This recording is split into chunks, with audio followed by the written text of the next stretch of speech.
how to enable automatic translation based on shopper's browser language. Easy and quick. First open your browser, and now once you're here,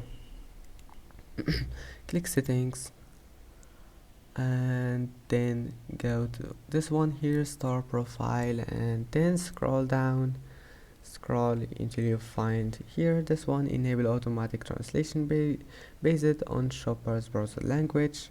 Now you can enable it just by one click, and then click save, and that's it. I hope that can help you because it's easy. And if you want to disable it, all you need to do just go to settings again and store profile, and that's it.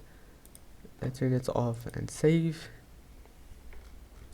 and as you see, store profile updated. Now just go back.